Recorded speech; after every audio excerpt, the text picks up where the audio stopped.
특별히 오늘이 이제 성서주일 또는 성경주일이라고 얘기합니다.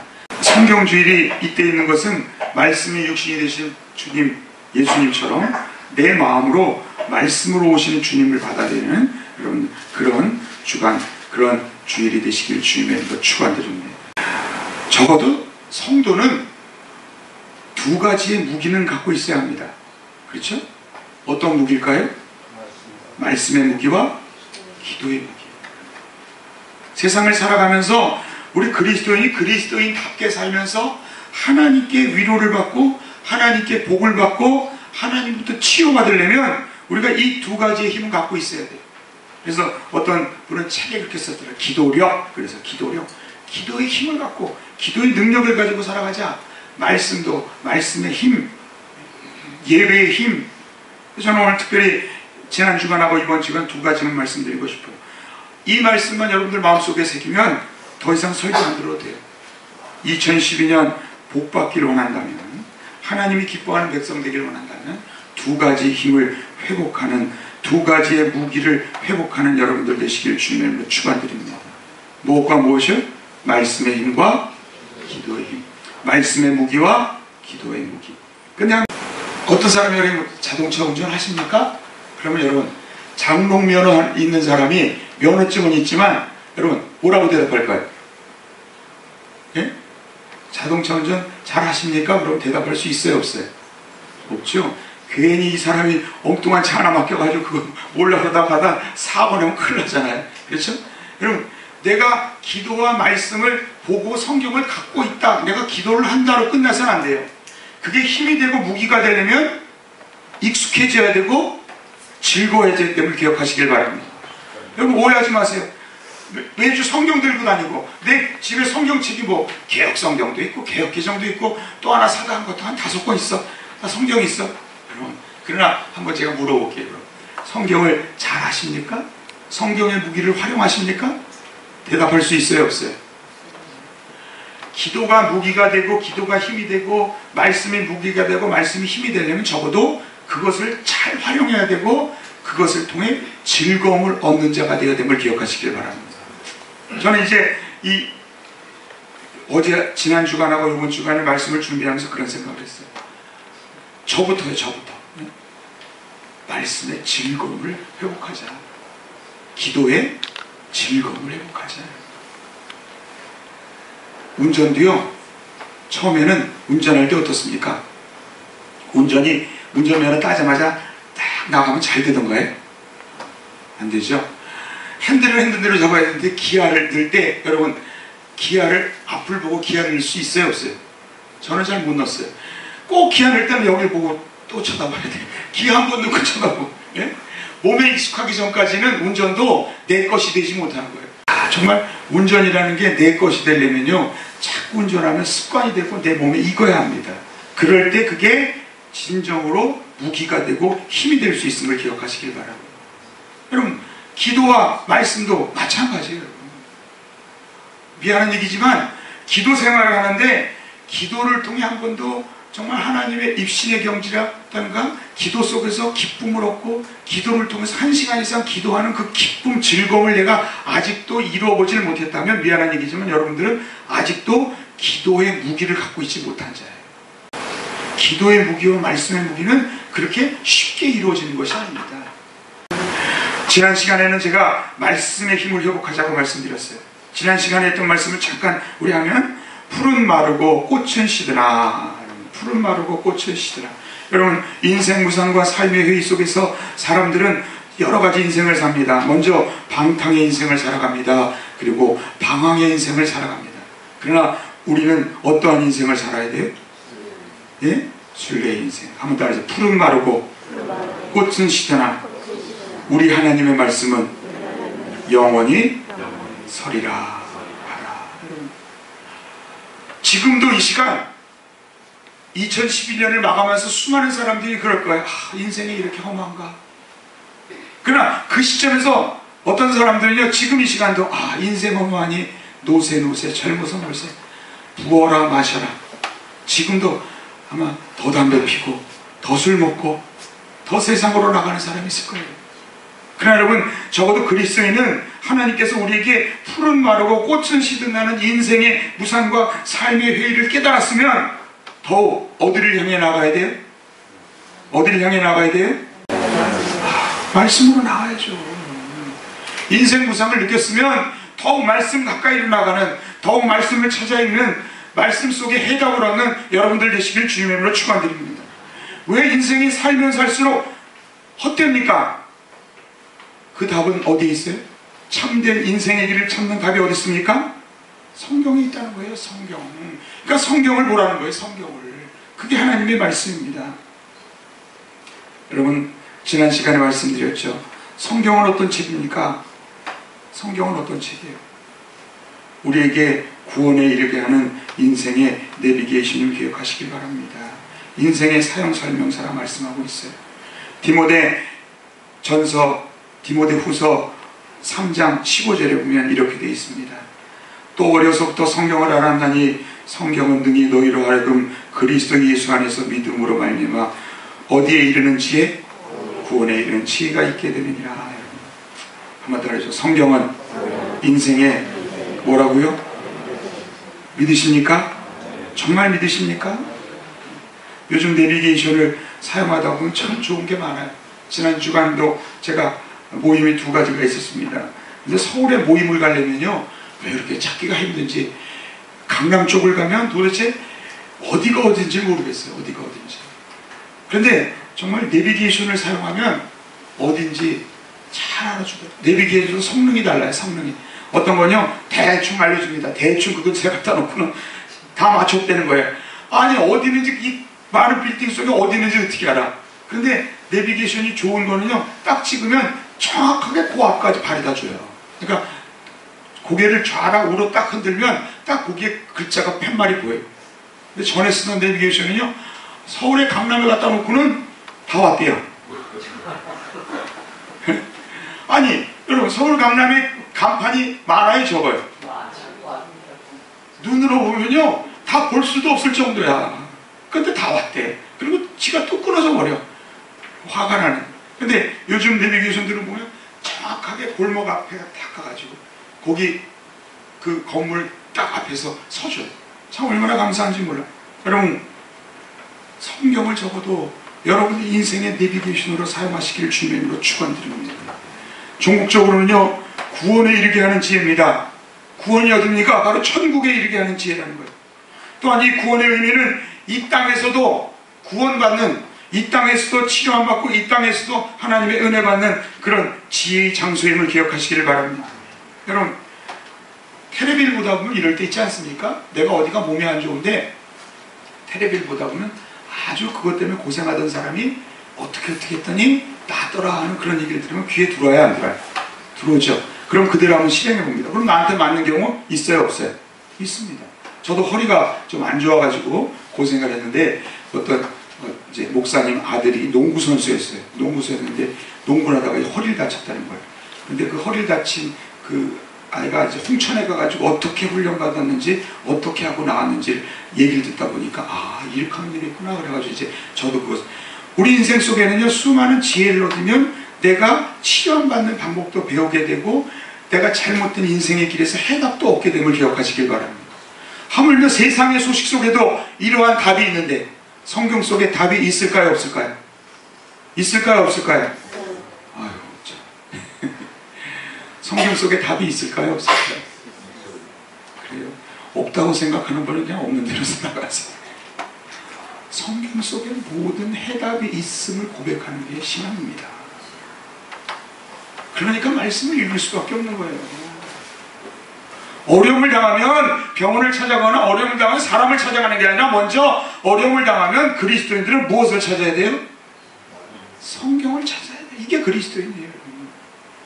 주님 말씀하시죠. 주님의 말씀은 내 발에 무엇이요? 등이요. 내 길에 빛이요. 여러분, 이 말씀이 무엇입니까? 인생의 내비게이션이라는 거예요.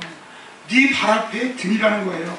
네가 한 걸음 한 걸음 뛸 때마다 인생 속에 진창이 있고 인생 속에 독사가 있고 인생 속에 함정이 있는 그 앞에서 주님의 말씀에 빛이 밝히게 되면 네 앞에 무엇이 있는지 밝히 보게 하는 하나님의 은혜임을 믿으시길 바랍니다.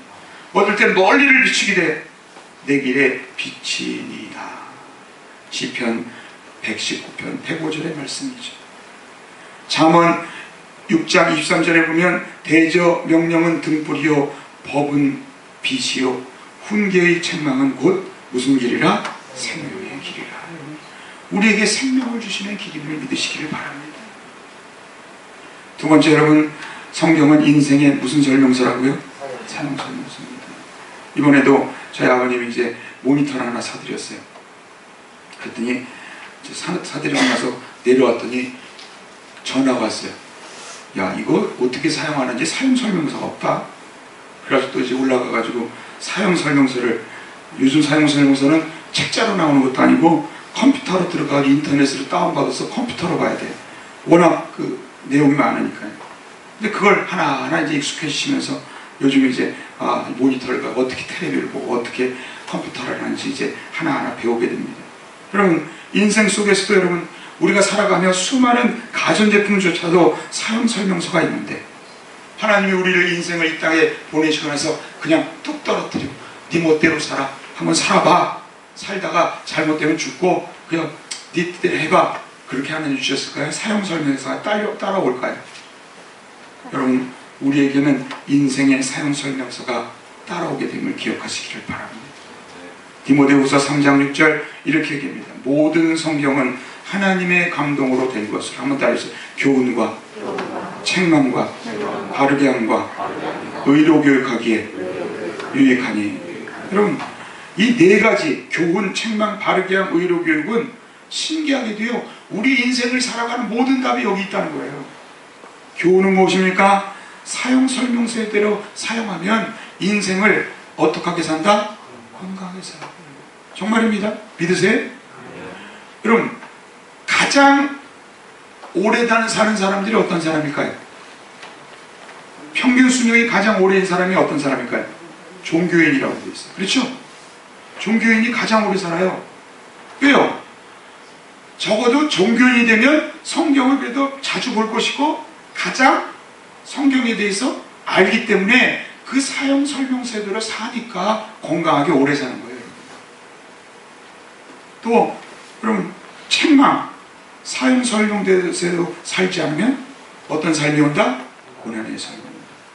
바르게 함, 여러분, 성경은요 책망만으로 끝나는 것이 아니라 잘못된 길로 간 사람을 온전한 길로 인도하는 바르게 함의 교훈도 성경에 있다 없다? 있다는 거예요. 또 의로 교육하기에 유익하니, 의로 교육은 뭡니까? 교훈대로 잘 사는 사람이 더 그 교훈대로 더 능력을 들어서 살 수 있는 방법을 인도해 준다는 거예요. 여러분, 가전제품을 사용하다가도 이런 경우 없습니까? 나는 그냥 사용을 해봤어. 그런데 갑자기 어떤 사람이 와가지고 설명을 해주는데 여기에 알지 못하던 기능이 있는데 그 기능을 사용하니까 야, 더 훨씬 좋아지는 기능을 발견할 때가 있습니까? 없습니까? 있죠. 마찬가지. 우리 인생에도요, 내가 내 뜻대로 살 때 나대로 터득하는 방법이 있겠지만 성경을 읽다 보면 성경 속에 나에게는 이러한 능력이 하나님이 주셨구나 발견하게 됩니다. 그래서 더 좋은 능력을 활용할 수 있음을 기억하시길 바랍니다. 저는 그래서 이 그림을 참 좋아해요. 교훈. 자, 여러분, 우리가 걸어갈 길입니다. 교훈. 우리가 걸어갈 길을 알려주는 거예요. 이 길대로 걸어가면 돼요. 그런데 이 길대로 걸어가는 사람이 잘못된 길로 갈 때 있다 없다? 많다 적다? 많죠. 책망과 교훈에 대해서 책망하십니다. 잘못 들었었다고 설명해 주는 거예요. 책망으로만 끝나는 것이 아니라 주님은 바르게 함과 바른 길로 주님께서 성경 속에서 이것을 인도하고 계심을 믿으시길 바랍니다. 그리고 여기서 여러분 계속 더 정진할 수 있도록 하나님은 의로 교육하고 우리에게 능력을 주심을 믿으시길 바랍니다. 자, 한번 더. 성경은 인생의 모든 길이, 인생의 모든 해답이 있다 없다? 있다 없다? 믿으십니까? 그럼 성경 읽어야 될까요? 말아야 될까요? 두고 보죠. 자, 성경은 인생의 뭐다고요? 교과서다. 여러분, 우리 인생은 완제품이 아닙니다. 우리 인생은 태어날 때 태어나면 갓난아기의 상태임을 기억하시길 바랍니다. 애가 태어나자마자 여러분 다 똥오 좀 가리고 공부하고 예? 열심히 살아가는 애가 있어요, 없어요? 다 어릴 때는 원죄 아래에 있는 온전하지 못한 사람이에요. 그런데 3장 17절을 보니까 이렇게 돼 있어요. 이는, 이 개혁 성경입니다. 개혁 기정이 아니에요. 개혁 성경이면 이는 하나님의 사람으로 무엇하게 하고 사람으로 온전하게 나와 있어요. 두 번째, 모든 선한 일을 행하기에 어떻게 하게 하고 두 가지 온전이 나와 있어요. 즉 사람으로, 성품으로 온전을 얘기하고 있고 또 행위로서의 온전을 이루는 것이 성경임을 말씀하고 있음을 기억하시기를 바랍니다. 성품의 온전과 행위의 온전을 이루는 성경. 여러분, 오늘 성경 주일입니다. 특별히 좀 성경을 특별히 사랑하시길 주님으로 축원드립니다. 어떤 아이가 학교에서 자기 그 신상 기록부를 쓰는데 취미에다 이렇게 썼어요. 취미, 기독교.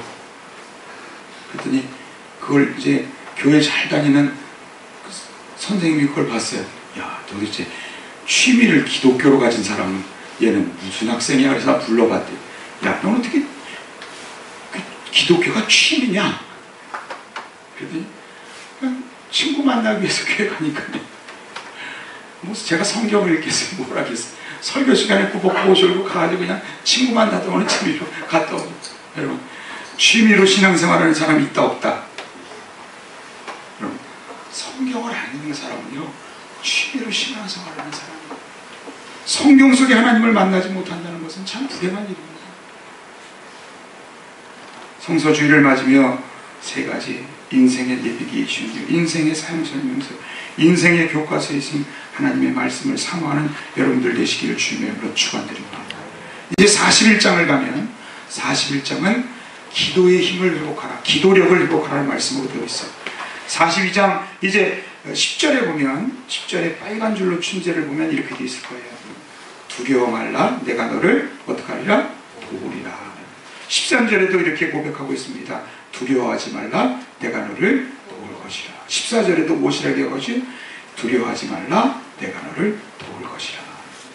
하나님은 우리를 두려워하지 말라 그러면서 내가 너를 못하기 때문에 돕기 때문에.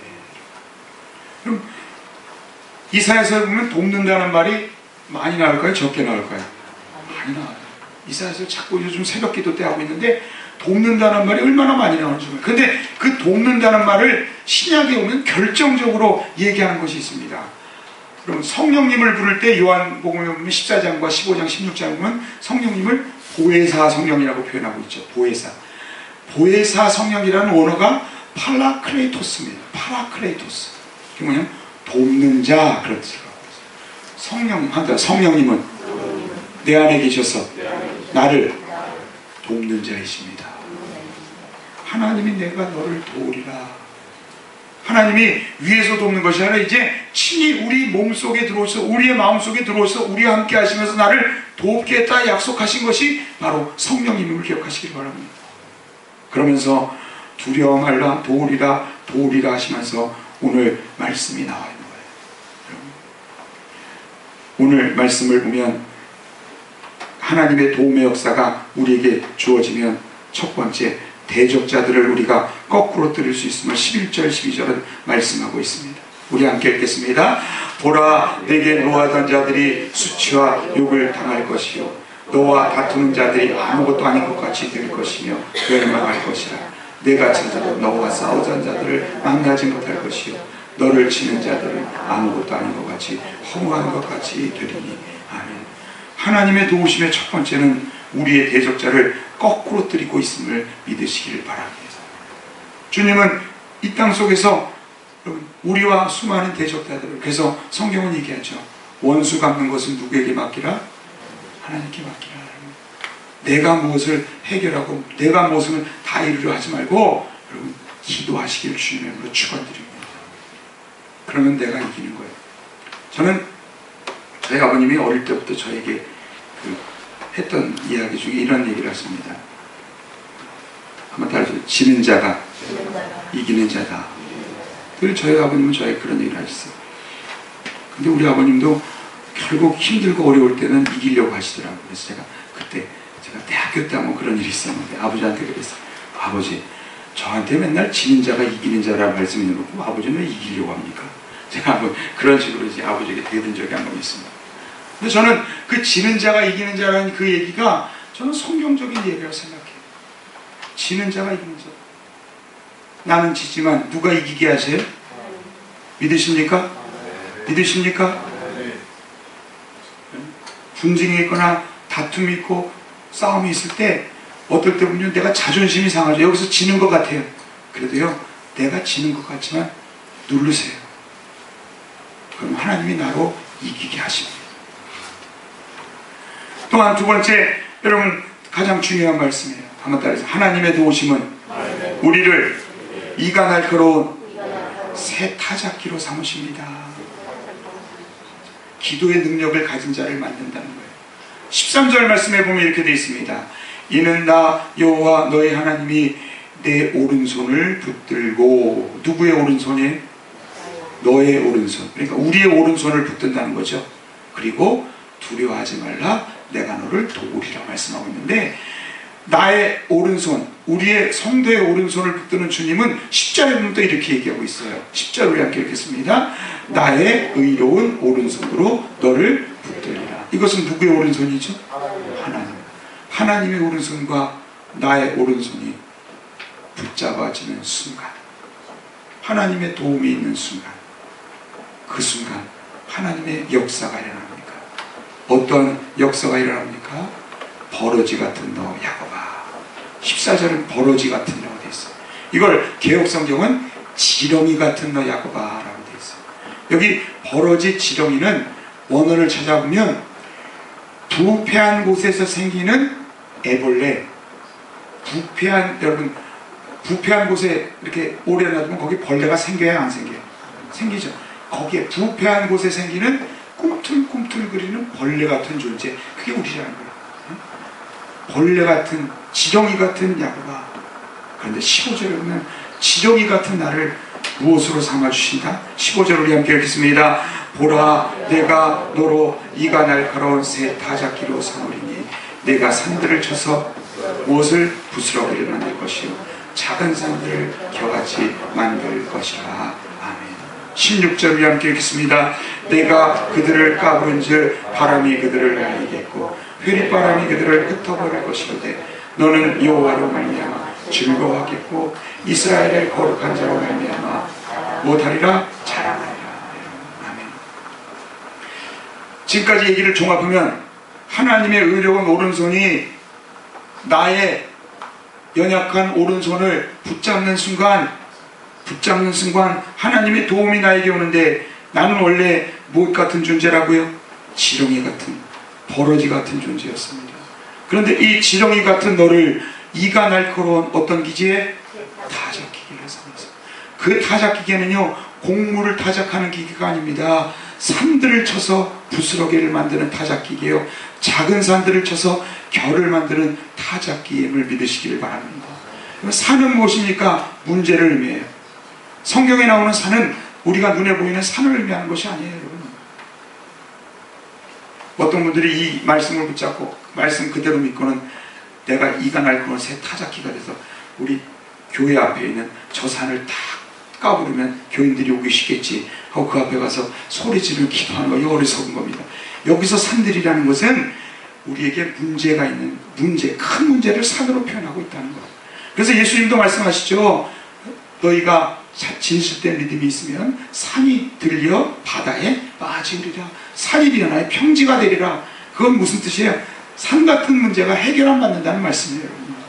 여러분 정말 이렇게 될 때 어떤 일입니까? 결국은 우리는 여호와라 인하여 못하겠고 그분을 못하리라 자랑하리라.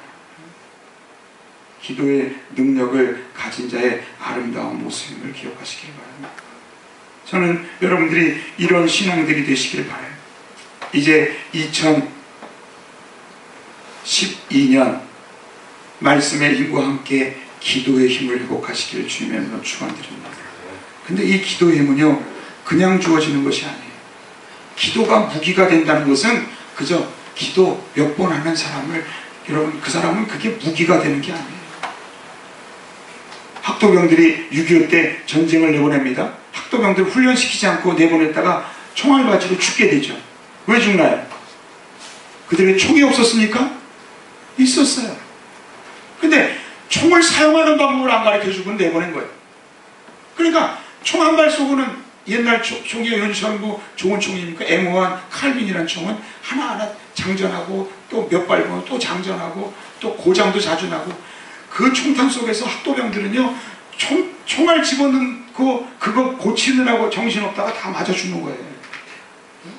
그게 학도병들이었어요.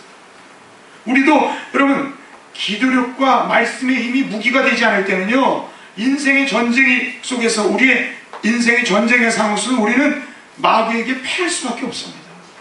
여러분들의 즐거움이 되지 않는 그것이 무기가 될 수 없음을 기억하시기 바랍니다. 그래서 하나님의 도우심의 역사는 물된 동산 생수의 강이 넘치고 있음을 말씀하고 17절부터 19절까지의 말씀은 이렇게 얘기합니다. 앞에서는 지렁이 같은 너희라고 했는데 이번에는 우리가 어떤 모습입니까? 가련하고 가난한 자가 물을 구하되 물이 없는 우리였습니다. 그들의 혀가 마를 때 여호와가 그들에게 응답하겠고 우리 18절 우리 함께 읽겠습니다. 내가 헐벗은 산에 강을 내며 골짜기 가운데 샘이 되게 하며 광야가 못이 되게 하며 마른 땅이 샘근원이 되게 할 것이라. 아멘. 여러분 정말 물된 동산이요 물이 끊어지 않는 샘물이 되는 여러분들의 심령들이 되시기를 주님의 이름으로 축원드립니다. 성경에 보면요 이 생수의 강에 대한 얘기가 많이 나옵니다. 그렇죠? 하나님의 은혜를 생수의 강으로 표현하죠. 요한계시록에 가면 하나님의 성전 가운데 이 가운데로 여러분 하나님의 보좌 앞에서 가운데로 무엇이 흐른다고 그러죠? 생명수의 강이 흐른다고 있어요. 여러분 생명수의 강은 무엇일까요? 여러분? 교회 안에 이루어야 생명수의 강이 무엇일까요? 요한복음 7장 37절 이하에 보면 예수님께서 이렇게 말씀하십니다. 명절 끝날 큰 날에 예수께서 서서 외쳐 이르시되 누구든지 목마르거든 내게로 와서 마셔라. 38절 우리 함께 읽겠습니다. 나를 한번 따라해서 나를 믿는 자는 성경의 이름과 같이 그 배에서 무슨 강이? 생수의 강이 흘러나오리라 하시니. 아멘. 진실로 믿는 자는 그 배에서 우리 심령 속에서 생수의 강이 흘러나온다는데 그것은 바로 39절에 설명하고 있어요. 믿는 자들이 받을 무엇을 가르칩니다? 성령을 가르쳐 말씀하시는 것이라. 말씀의 결론을 내립니다. 이제 대강절 셋째 주 여러분 이제 성경주의를 맞으면서 말씀을 통한 소망이 회복되는 말씀의 힘을 회복하는 기도의 힘을 회복하는 하나님의 도우심으로 정말 이가 날카로운 새 타작기가 되어서 기도를 통해 여러분들 지금도 안고 있는 산 같은 문제들 산들을 쳐서 무엇을 만드는 부스러기를 만드는 은혜로운 백성들이 되시길 주님의 이름으로